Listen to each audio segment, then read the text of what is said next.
Dice la palabra del Señor: los filisteos se juntaron sus ejércitos para la guerra y se congregaron en Soco, que es de Judá, y acamparon entre Soco y Azeca en Efes Damín. También Saúl y los hombres de Israel se juntaron y acamparon en el valle de Ela y se pusieron en orden de batalla contra los filisteos. Y los filisteos estaban sobre un monte a un lado, e Israel estaba sobre otro monte al otro lado, y el valle entre ellos. Y en esos tres primeros versos vamos a considerar el primer punto en esta tarde del mensaje que el Señor nos ha dado: el ascenso del rey escogido, el ascenso del rey escogido.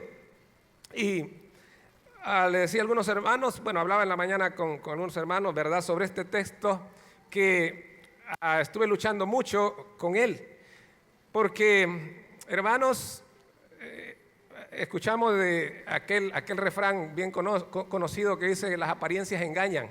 Así es, las apariencias engañan. El día viernes salimos por la tarde con mi esposa a hacer unos mandados, y como yo he estado con un tratamiento para mi estómago, ella siempre me anda algo de comer. Y en esa tarde ella llevó una manzana. Me dice: voy a llevar esta manzana para que te la andes comiendo, ¿verdad? No puedo estar con el estómago vacío. Y era una manzana, no es las manzanas rojas comunes, ¿verdad?, ni es la manzana gala. Es una manzana roja, pero un rojo bien bonito. Es diferente, no sé qué tipo de manzana es esa. Y cuando la comencé a comer, parece que estuviese mezclada con melocotón o con alguna otra fruta. Y entonces le digo: mami, qué deliciosa esta manzana, nunca la había probado. Y entonces comencé, ¿verdad?, qué color más lindo, qué sabor más lindo. Y le doy, cuando ya voy mordiendo unas 3 veces, miro la manzana y tiene el corazón podrido esa manzana, ¿verdad?, aquello negro ahí, ¿verdad? Y le digo: esta manzana está mala, ¿verdad? Bueno, por lo menos la parte interna está mala. Y le digo: realmente las apariencias engañan, ¿verdad? Le digo: voy a utilizar esta anécdota para el domingo en el mensaje. No te creo. Sí, le digo, ya vas a ver que sí. Las apariencias engañan. Hermanos, el pueblo de Israel fue engañado por la apariencia de Saúl, ¿no es cierto?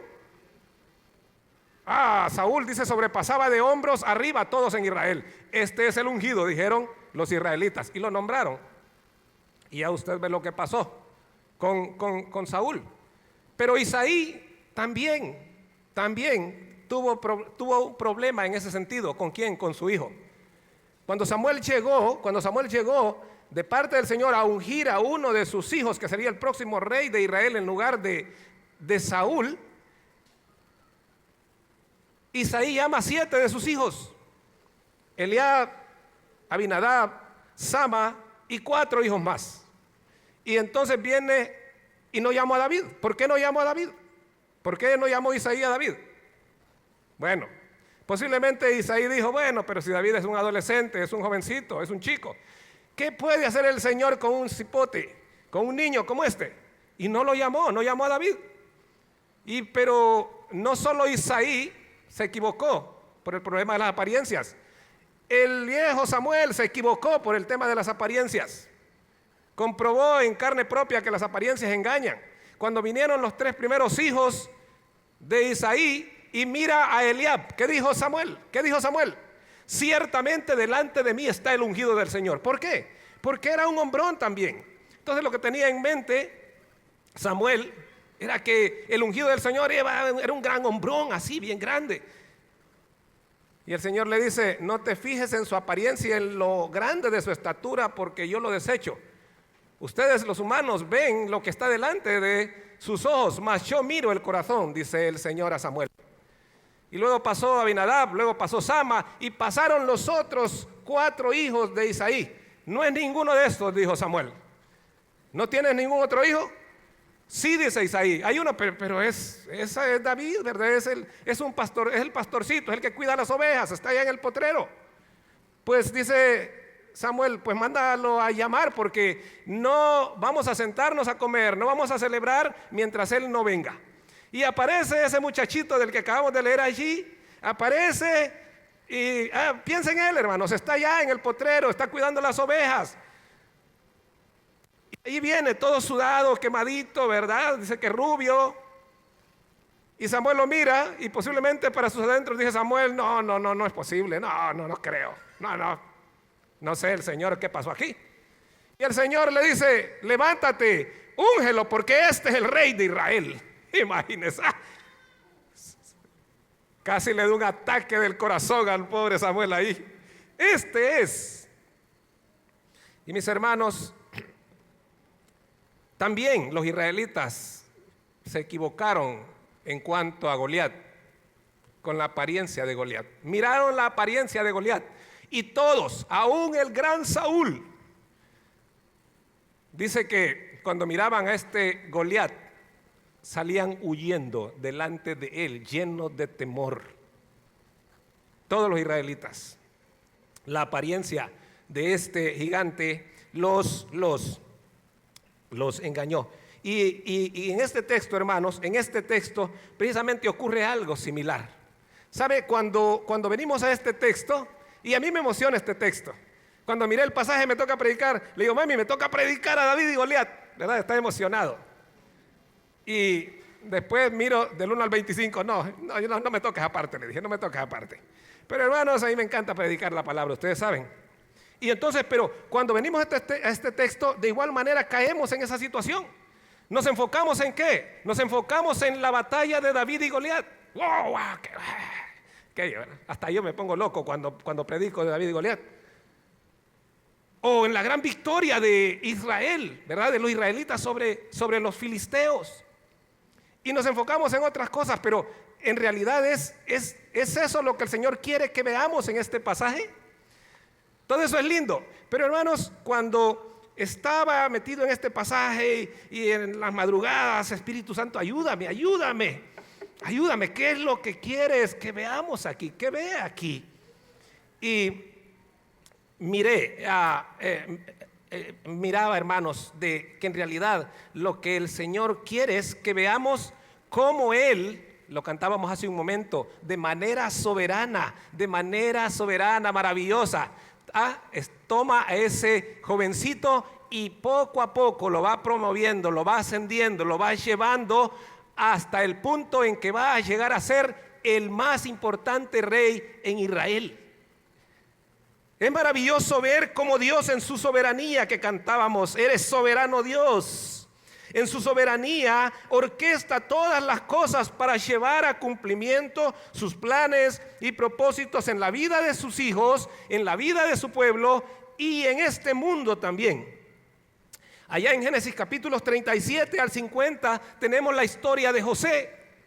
José al principio no entendía por qué sus hermanos lo aborrecieron. Lo metieron en un pozo, lo vendieron como esclavo. Estando en Egipto lo metieron preso injustamente. Él lo entendía, pero cuando leemos allá los últimos capítulos, allá capítulo 44, 45, cuando el Señor finalmente lo pone en el palacio, alguien dijo que el Señor llevó a José del pozo a la prisión y luego al palacio, y estando en el palacio sus hermanos vienen, y cuando él se da a conocer, sus hermanos entran en pánico. Yo soy José, vuestro hermano. Sus hermanos entran en pánico, y sí, hasta aquí llegamos. Y José los mira y ve el terror en los ojos de ellos, porque es el hombre más poderoso de Egipto. No había nadie más poderoso que él, sino solamente el faraón. Pero José, con ese amor, con ese corazón que tiene, les dice: hermanos, no tienen por qué temer. Ustedes pensaron mal contra mí, pero ¿saben qué? No fueron ustedes, nuestro Dios, Él fue el que orquestó todo, Él fue el que permitió todo esto, porque Él me quería poner aquí. Ustedes me metieron en ese pozo, me vendieron como esclavo y estuve preso. Todo fue porque el Señor estaba orquestando, moviendo todo para ponerme aquí, para salvarlos a ustedes, para salvar esta nación, para salvar a muchas naciones. Hermoso, hermanos. Dios en su soberanía orquesta todo para llevar al cumplimiento sus planes y propósitos en nuestra vida. El rey Saúl no solamente había sido desechado, lo hemos estado estudiando, sino que además de ello un espíritu malo de parte de Dios ahora viene para atormentarlo. Pastor Edmundo nos enseñaba sobre ello. la semana pasada. En esta situación, uno de sus siervos le recomienda buscar un músico, alguien que sepa tocar bien para que con su música le dé alivio de su tormento, le dice.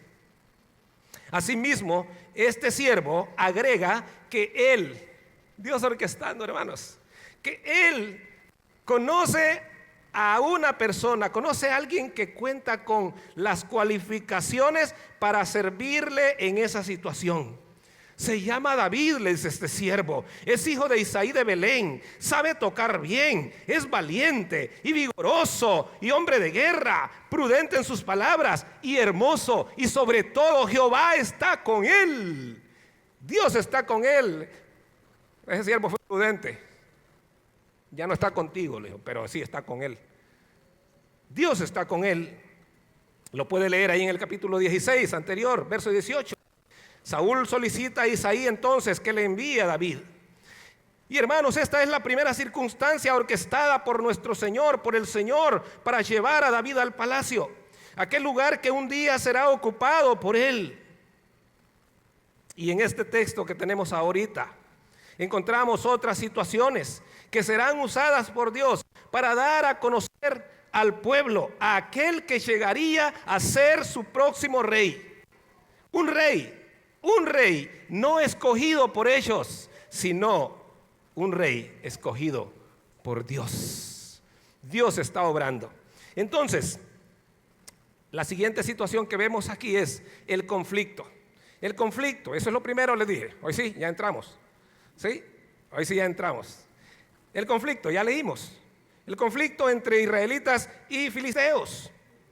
Filisteos e israelitas frente a frente. Dice el texto que reunieron sus ejércitos. Ahora note, a veces no notamos cuando leemos. Siempre le digo a los discípulos, ¿verdad? Lea con cuidado, observe, no corra, vaya despacio, mire las palabras. Vea que dice que los filisteos, verso 1, juntaron sus ejércitos para la guerra, verso 1, y se congregaron en Soco y acamparon entre Soco y Azeca. Ahora vea el verso 2. También Saúl y los hombres de Israel se juntaron y acamparon en el valle de Ela y se pusieron en orden de batalla contra los filisteos. ¿Qué nota usted de diferencia ahí? ¿Qué hay de diferente allí entre lo que hicieron los filisteos y lo que hacen los israelitas? Dice el texto que los filisteos reunieron sus ejércitos, segundo, se concentraron y tercero, acamparon. Ahora vea lo que dice en relación con los israelitas. Dice que los israelitas reunieron sus ejércitos y acamparon. ¿Sí? ¿Ya miró la diferencia? Ahora, pareciera que no es importante, que no tiene importancia, pero dice que los filisteos se reunieron. Lo segundo que dice es que se concentraron. Los israelitas dicen que simplemente reunieron sus ejércitos y se prepararon para ir a la guerra. Es interesante que los filisteos se concentran. ¿Para qué se concentraron? Estuvieron en ese lugar ahí. Hermanos, cuando nos concentramos para planificar, para visualizar, para ver por dónde podemos lograr el objetivo, alcanzar la meta. Los filisteos no se lanzaron así por así a la batalla. Los israelitas a cambio simplemente dijeron, bueno, hay que enfrentar esta guerra, entonces hay que hacerlo. Hay una lección importante allí. Los hijos de Dios debemos aprender aún de nuestros enemigos. Aún de nuestros enemigos debemos aprender. ¿Con qué propósito se concentraron los filisteos? Se concentraron para considerar, para evaluar al enemigo. El Señor dice que cualquiera que va a salir a la guerra contra alguien, él tiene 10,000, dice, pero el que viene contra él tiene 20,000. Dice, debe sentarse y considerar. Y si después de analizar, dice, no puedo hacerle frente a ese que viene hacia mí con 20,000, entonces dice, lo prudente que debe hacer ese general o ese rey es, manda a un embajador y pide condiciones de paz. Filisteos e israelitas permanentemente estaban en conflictos por asuntos territoriales y de hegemonía, de control sobre el otro. Ahora, hermanos, veo aquí que los filisteos son prototipos antagónicos del pueblo de Dios a través de todos los siglos. Creo que estos filisteos, en el caso de nosotros, la iglesia, son un prototipo de ese enemigo espiritual, de esos enemigos espirituales con los que continuamente tenemos que estar luchando: la carne, el mundo y Satanás. Hoy no libramos guerras con armas, no. Hoy nuestra lucha es espiritual. Es espiritual. Peleamos contra esos formidables enemigos, contra Satanás, contra la carne, contra el mundo. Continuamente, diariamente estamos librando esa batalla. ¿Cómo estamos enfrentando esa batalla? ¿Estamos simplemente saliendo a lo loco sin considerar el potencial del enemigo? Los israelitas en este caso no lo hicieron. Debemos evitar eso. Aunque en otras ocasiones los filisteos habían sido derrotados, ¿sí?, por los israelitas, en esta ocasión vienen confiados y seguros de derrotar a los israelitas. Ellos vinieron a provocar el combate. ¿Por qué? Porque aunque otras veces hemos sido derrotados miserablemente, dijeron los filisteos, esta vez no. Hoy no vamos a ser derrotados. Hoy la victoria es nuestra. ¿Por qué razón? Ellos tenían un as bajo la manga. Un as bajo la manga que les había dado una confianza tremenda. Ellos vienen confiados hoy de la victoria porque tienen un campeón, un guerrero extraordinario, uno que les garantiza la victoria frente a los israelitas, uno que aparentemente nadie había podido vencer anteriormente, por lo menos en una lucha cuerpo a cuerpo. Y eso es lo segundo que vamos a ver. Vamos a ver la descripción de este guerrero, de este campeón. Los versos 4 al 11. Los versos 4 al 11. Dice: salió entonces del campamento de los filisteos un paladín. Literalmente esa palabra significa árbitro, u hombre que está en el medio. ¿Sí? ¿Usted ha visto los partidos de fútbol? ¿A cuánto le gusta el fútbol? A mí no, ¿verdad? ¿Sí? El fútbol, bueno, sí me gustaba, pero ya no. Invíteme a ver fútbol americano. Ya se lo dije a usted, ¿verdad? ¿Sí? Pero en el fútbol americano, pero es raro en el fútbol americano, no hay un árbitro. Hay 5 árbitros ahí, ¿verdad? 4 o 5 árbitros. Pero en el fútbol hay un paladín en medio de la cancha, ¿sí? Y ese hombre define para quién es la pelota. No, que es mía, dicen los del Motagua. No, que es mía, dicen los de la España. Y viene y pita y dice: no, deme esa pelota. Y se la quita y se decide llevársela, se acabó el partido. Él es el hombre que manda allí y nadie le puede decir nada. Árbitro, paladín. Entonces, dice el texto, este se llamaba Goliat. ¿De dónde era Goliat? De una de las principales ciudades filisteas, de Gat. Y tenía una altura, dice, de 6 codos y 1 palmo. ¿Qué será eso? Bueno, ya lo vamos a ver. Traía un casco de bronce en su cabeza y llevaba una cota de malla. Y era el peso de la cota 5,000 ciclos de bronce. Sobre sus piernas traía grebas de bronce y jabalina de bronce entre sus hombros. El asta de su lanza era como un rodillo de telar y tenía el hierro de su lanza 600 ciclos de hierro. E iba su escudero delante de él. Y se paró y dio voces a los escuadrones de Israel diciéndoles: ¿para qué os habéis puesto en orden de batalla? ¿No soy yo el filisteo y vosotros los siervos de Saúl? Escoged de entre vosotros un hombre que venga contra mí. Si él pudiere pelear conmigo y me venciere, nosotros seremos vuestros siervos. Y si yo pudiere más que él y lo venciere, vosotros seréis nuestros siervos y nos serviréis. Y añadió el filisteo: hoy yo he desafiado al campamento de Israel. Dadme un hombre que pelee conmigo. Oyendo Saúl y todo Israel estas palabras del filisteo, se turbaron y tuvieron gran miedo. El paladín, el hombre de en medio. ¿Cómo es descrito aquí? En primer lugar, es un campeón de los filisteos. Paladín también es un campeón, el hombre del medio, el árbitro. Ahora dice el texto que él tiene de altura 6 codos y un palmo. Hermanos, 6 codos y un palmo es 2.94 metros, casi los 3 metros. Ahora imagínese un hombre de 3 metros. Juan, ¿cuánto tienes de altura, Juan? ¿2 metros? Y Juan es de los más altos entre nosotros, 1.90.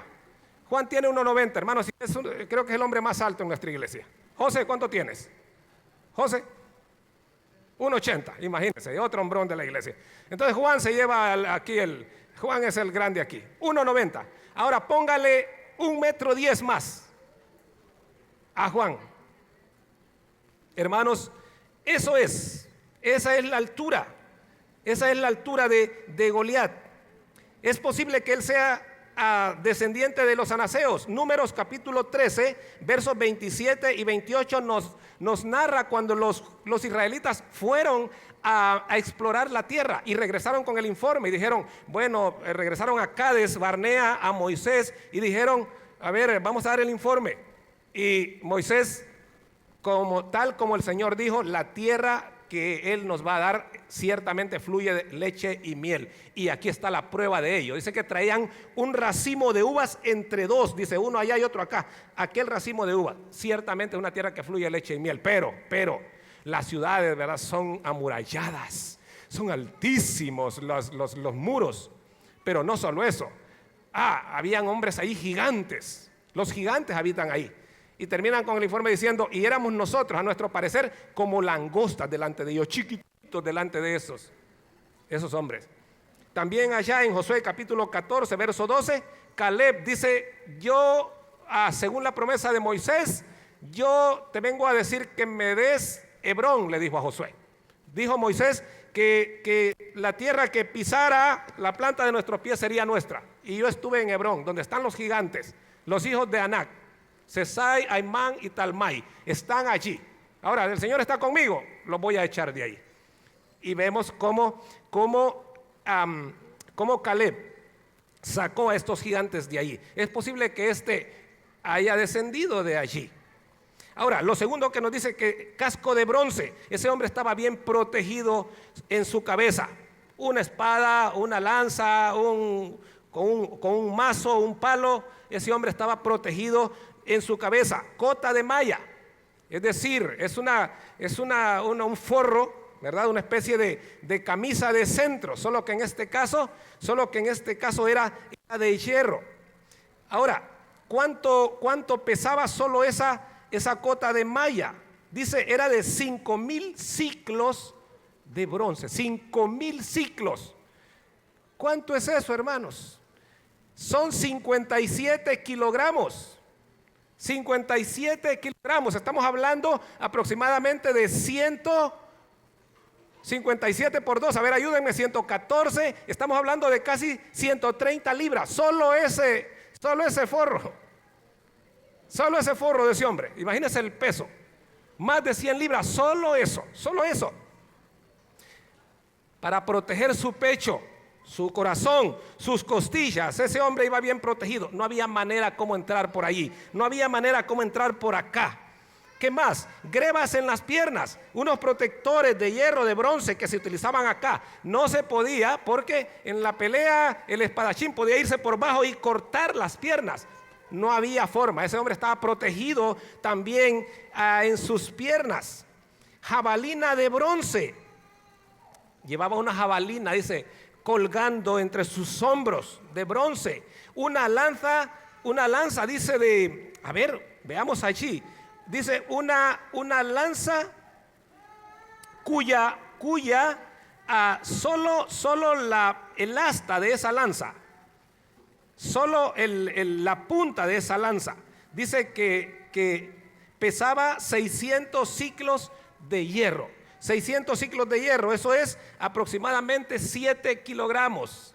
Eso significa que esa punta de esa lanza pesaba como quizá unas 18 libras, solo la punta. Dice que el asta de esa lanza era como un rodillo de telar. Era enorme solo el asta y solo la punta pesaba como 18 libras. Ese es el hombre que tenemos delante. Una gran espada. ¿Cómo sabemos? No lo dice allí, pero David lo dice más adelante en el verso 45.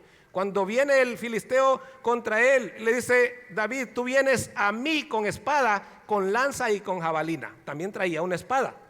Y cuando lo mata, dice que David corre, cuando le da con la piedra, David corre a él, saca la espada y le corta la cabeza. Y después guardó esa espada en su tienda, David, dice la palabra. Entonces traía una espada también, una lanza, una jabalina. Hay razón de que los israelitas al ver a ese hombre salían huyendo. Cualquiera iba a salir huyendo. La apariencia de este guerrero sin duda es muy impresionante. Es impresionante. Por eso cuando él aparecía, los israelitas huían. Aún el gran Saúl salía huyendo. Otra lección que encontramos en este enemigo para nosotros.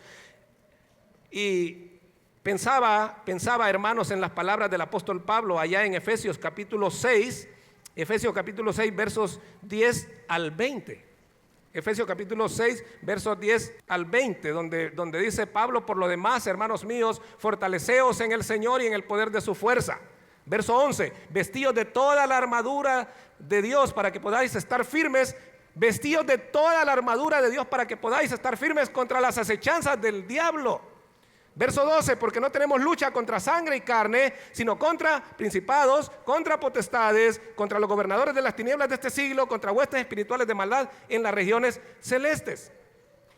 Y comienza Pablo a decir: tomad pues el yelmo de la salvación, la espada del Espíritu, la coraza de justicia, el cinto de la verdad, los zapatos del apresto del evangelio. Tienes que vestirte, dice Pablo. No puedes ir a la guerra espiritual contra el diablo, contra Satanás, solo, y el escudo de la fe, dice Pablo, y el escudo de la fe. Orando en todo tiempo, dice el verso 18.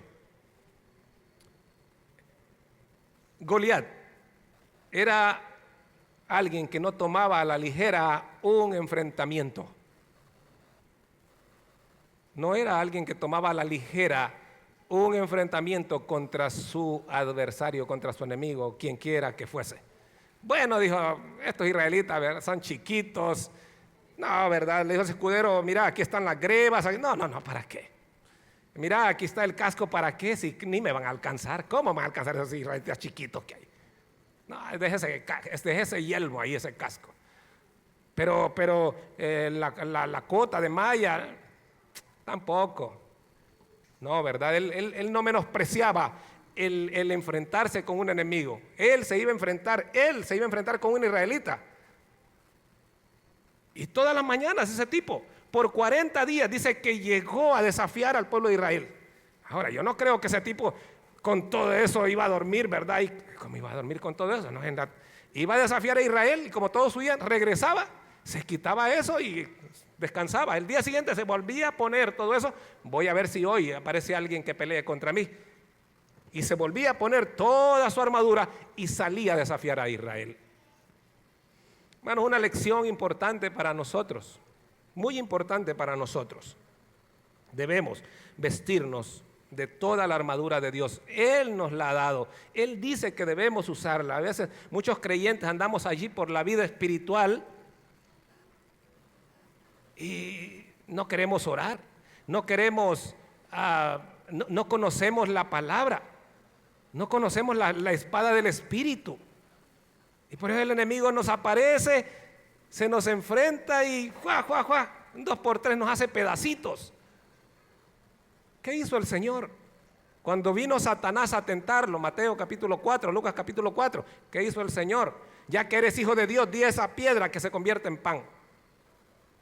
No, dijo, y el Señor sacó la espada. Mire, sacó la espada de la palabra y le dijo: no, escrito está, no solo de pan vivirá el hombre. Y volvió y lo subió al pináculo del templo y mira, ahí dice la espada que puedes lanzarte y que el Señor te va a sostener. No, también la palabra dice: no tentarás al Señor tu Dios.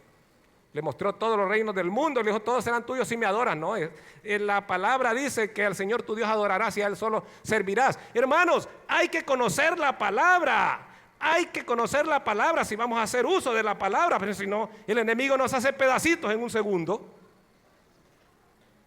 No le compartimos el mensaje a otro porque dice, ¿y qué tal si me pregunta sobre Juan 3:16?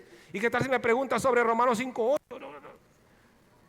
Es aquel temor, no, hay que conocer la palabra, hay que conocerla. Este hombre no salía a enfrentarse con sus enemigos, sino iba bien armado. Una lección que debemos aprender nosotros también. Este formidable enemigo es un ejemplo a imitar. Podemos aprender de los enemigos.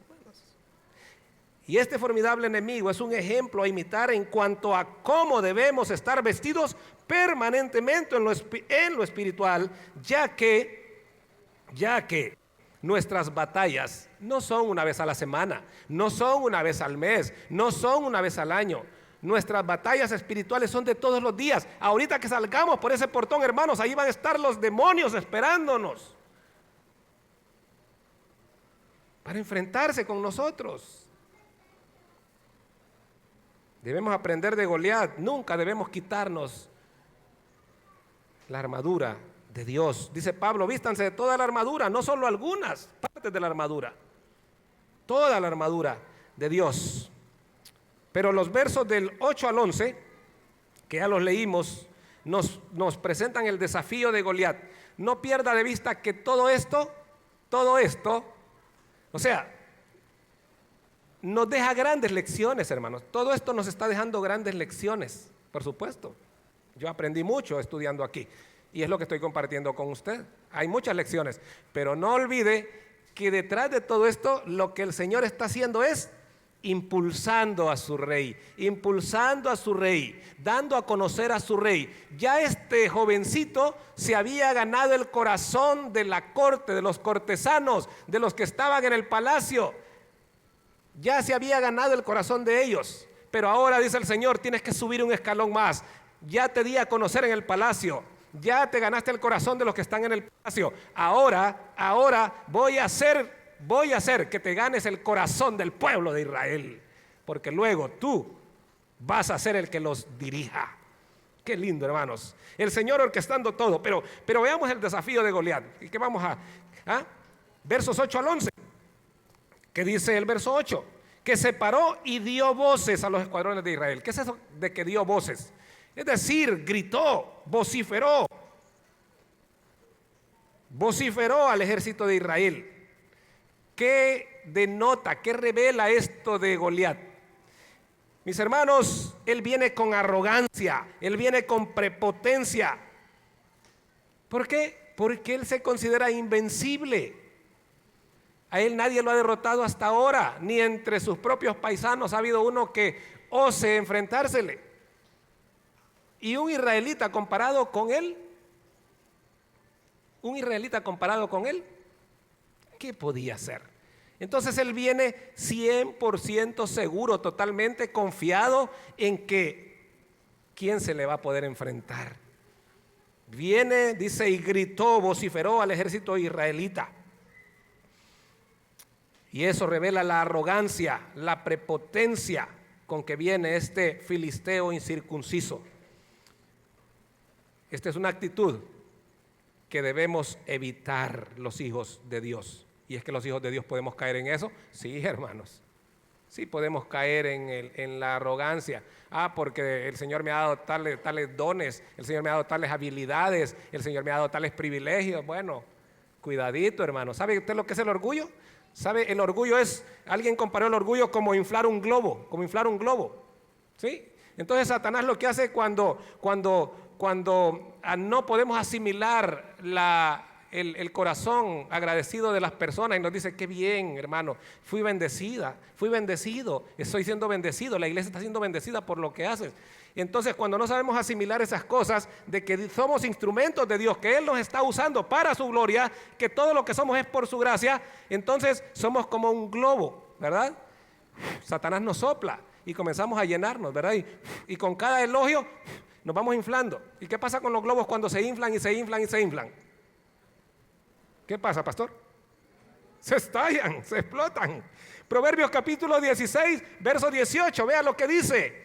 Antes del quebrantamiento va la soberbia, y antes de la caída la altivez de espíritu. Y Pedro dice, hermanos, tengan cuidado, porque Dios resiste a los soberbios. Dios está contra los soberbios. Y este hombre vino con prepotencia, con arrogancia, con soberbia. Mándenme un hombre, ¿para qué nos vamos a matar aquí todos? Mándenme solamente un hombre, que nos enfrentemos. Si él me mata, nosotros somos sus siervos. Si yo lo mato, ustedes son sus siervos, y así se termina todo. ¿Sí? Está como un árbitro ahí. Pero Proverbios dice que antes del quebrantamiento está la soberbia, y que antes de la caída la altivez de espíritu. Y hermanos, literalmente eso se cumplió en Goliat. Literalmente. Pero eso lo va a predicar Héctor. No voy a meterme ahí, pues no quiero quitarle eso, hermanos. Ay, ¿cómo va a estar eso? ¿Cómo va a estar eso? Literalmente se cumplió en Goliat. Literalmente. Y este es un recurso que vemos en los adversarios. Allá en Lucas capítulo 4, verso 33, el Señor estaba en una sinagoga. Y de pronto se levantó un hombre con un espíritu de demonio inmundo y le gritó. Allá en Gadara, en Marcos capítulo 5, también el Señor se trasladó de Capernaum a Gadara, y un hombre dice que salió de en medio de los sepulcros endemoniado y le gritó, ¿qué tienes con nosotros? Es una estrategia, un recurso que el enemigo utiliza para amedrentar al oponente, para infundirle miedo, para hacerle dudar de su capacidad. Y al parecer lo logró con los israelitas. Este filisteo retó a una pelea cuerpo a cuerpo a los israelitas. Estaba totalmente seguro que ningún israelita podría vencerlo. Y ciertamente ningún israelita en sus propias fuerzas, podría enfrentar y derrotar a este oponente. Así como usted y yo, en nuestras fuerzas, no podemos derrotar al enemigo, a Satanás. Es necesario contar con el respaldo del Señor, con el Espíritu de Dios. Si queremos ser victoriosos, necesitamos el respaldo de Dios, el Espíritu de Dios. Pero alguien sobre quien estaba, lo que este filisteo incircunciso no sabía, es que en unas horas, en un momento, iba a aparecer allí alguien que lo iba a engañar con su apariencia. Sin embargo, alguien que nos dice el capítulo 16, verso 13, lo leímos hace un momento. Desde aquel, y Samuel tomó el cuerno del aceite y lo ungió, está hablando de David, en medio de sus hermanos. Ahora vea. Y desde aquel día en adelante, ¿qué pasó con David? Desde aquel día en adelante el Espíritu de Jehová vino sobre él. El filisteo no sabía eso. El filisteo estaba viendo la estatura de los israelitas y todos huían. ¿Por qué huían de delante de ese filisteo? Recuerda lo que estudiamos hace unas semanas, que el Espíritu del Señor se apartó de Saúl y vino sobre David. Por eso huían. Sin la ayuda del Espíritu vamos a huir, vamos a salir despavoridos. Y eso es lo que confirma el verso 11. Hermanos, necesitamos depender cada día, pedir cada día. ¿Sabe, hermanos? No está para saberlo, pero cada mañana yo le agradezco al Espíritu Santo, porque si no fuera por Él, yo no sé cómo algunos creyentes pueden vivir cada día sin solicitar la ayuda del Espíritu Santo. Gálatas capítulo 5 dice, verso 16, que es el Espíritu Santo el que se opone, el que batalla, el que lucha contra la carne, para que no hagamos la voluntad de la carne, de Satanás y de este mundo. Es el Espíritu Santo, no somos nosotros. Sin el Espíritu Santo no somos nada. Nuestro Señor Jesús en Juan 15:5 dijo: separados de mí, muchachos, separados de mí, nada pueden hacer ustedes. Goliat no sabía que había allí, en medio de los israelitas.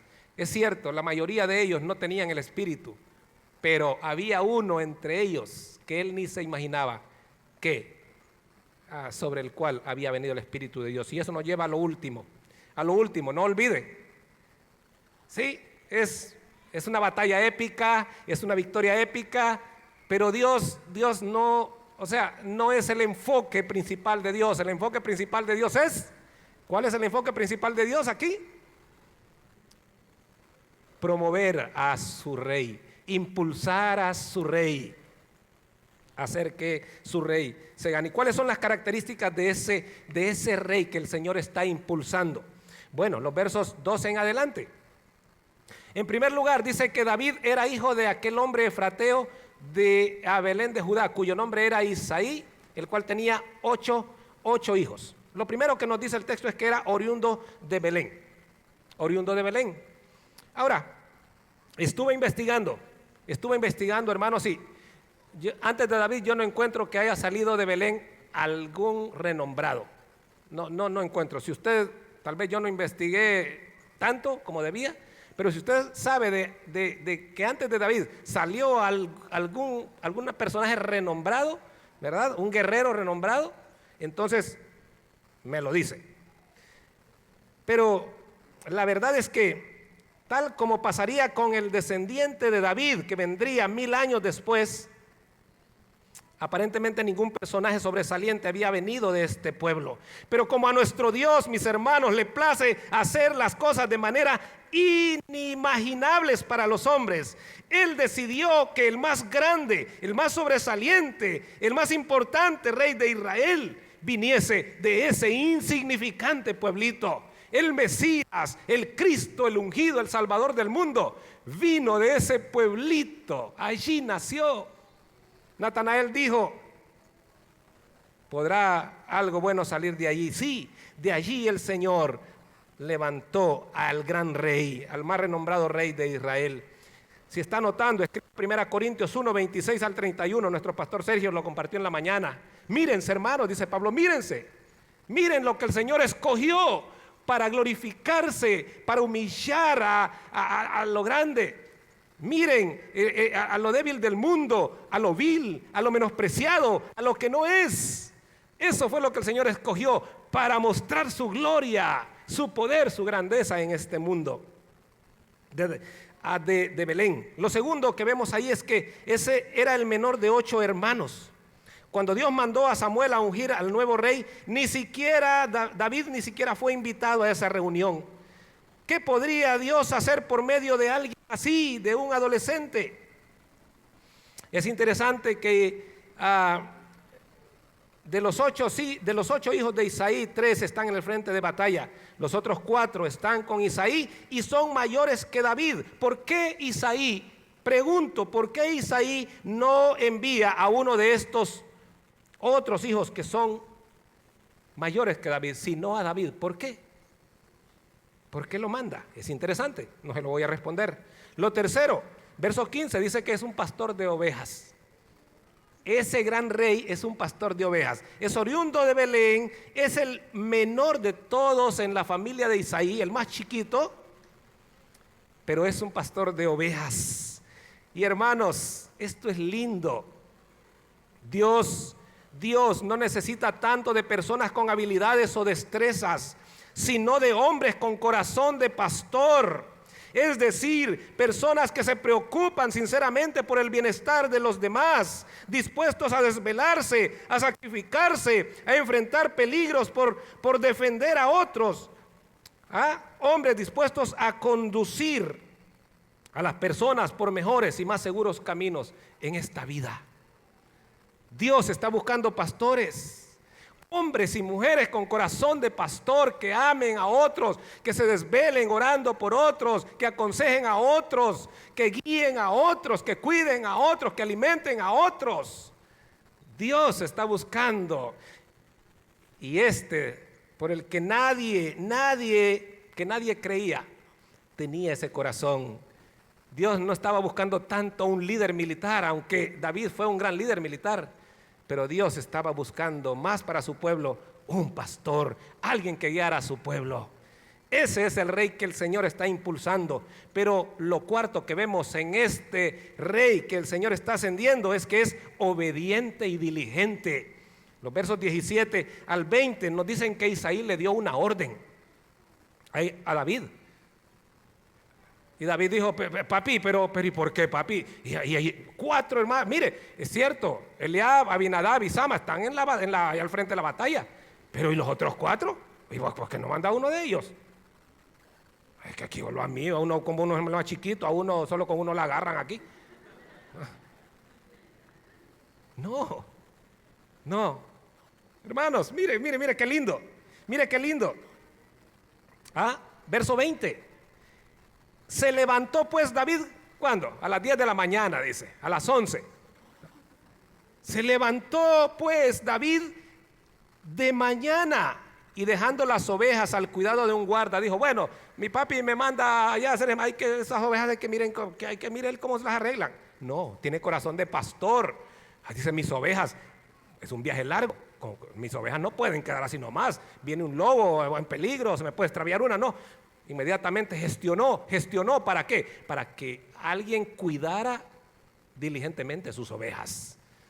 Qué lindo, hermanos. Se levantó muy de mañana y dejando las ovejas al cuidado de un guarda, se fue con su carga. ¿Cómo? Como Isaí le había mandado. Era un muchacho obediente, era un muchacho diligente. ¿Cómo no iba Dios a elegir a este joven? Eso era obediente y diligente. Sin duda no hay una cualidad que valore más nuestro Dios que la obediencia. Samuel se lo hizo saber a Saúl en primer libro de Samuel, capítulo 15, verso 22.